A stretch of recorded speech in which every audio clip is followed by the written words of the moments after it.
What you're about to learn will change how you see everything. There's a hollowness inside your chest that you can't quite name or shake. You watch other people experience genuine joy and real pain while you feel absolutely nothing at all.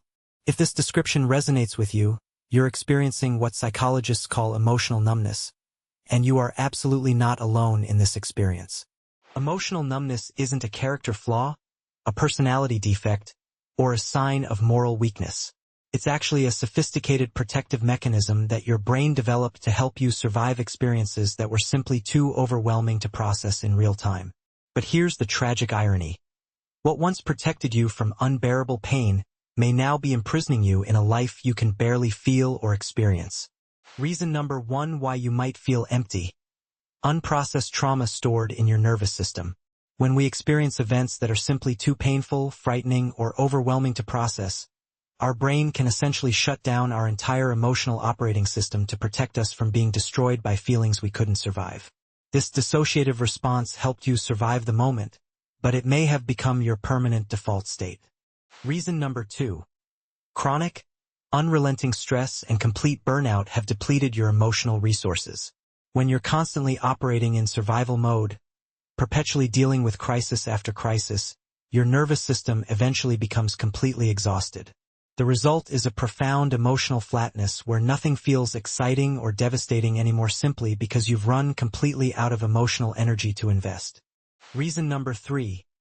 Clinical depression often presents as profound numbness rather than intense sadness. Many people expect depression to feel like overwhelming sorrow and constant crying, but for millions of sufferers, it actually manifests as the complete absence of feeling anything at all. This emotional emptiness and inability to feel pleasure or pain can be just as debilitating and dangerous as experiencing overwhelming emotional intensity. Reason number 4.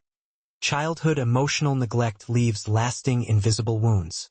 If your feelings consistently weren't acknowledged, validated, or welcomed by caregivers when you were developing, you may have learned very early to suppress your emotions entirely to survive.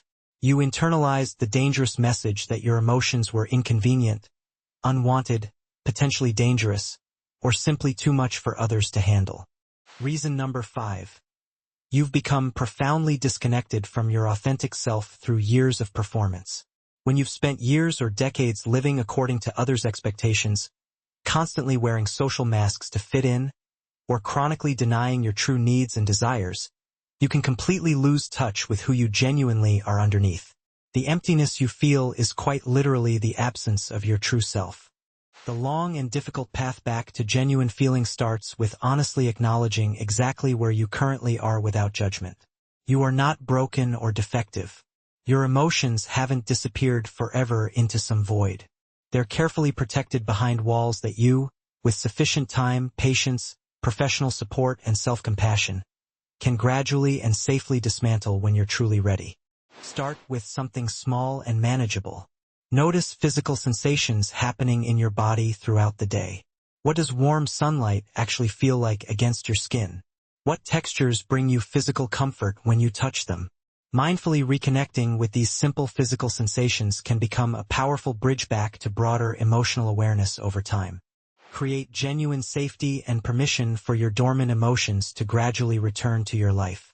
This important work might mean partnering with a trauma-informed therapist, starting a daily journaling practice without any judgment or editing, or simply allowing yourself to finally cry when sad movies play, even if the tears initially feel strange, foreign, or disconnected from conscious feeling.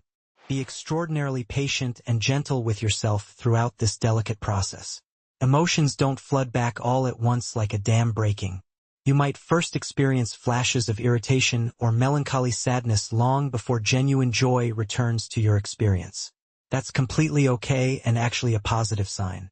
Any authentic feeling, even uncomfortable ones, is evidence that your emotional operating system is slowly coming back online. The emotional emptiness you're currently experiencing is not your permanent, fixed state of existence. It's simply a chapter in your larger story, not your entire book. Your innate human capacity to feel life deeply and fully is still very much within you, patiently waiting for sufficient safety and permission to emerge and express itself again. You will genuinely feel again. That's not just hope. It's how healing actually works. Knowledge is power, but only if you keep learning. Subscribe and join thousands who are transforming their lives through deep psychological understanding. I post new content every day that peels back the layers of human behavior. The person you'll become in 6 months depends on what you learn today. Don't miss tomorrow's video.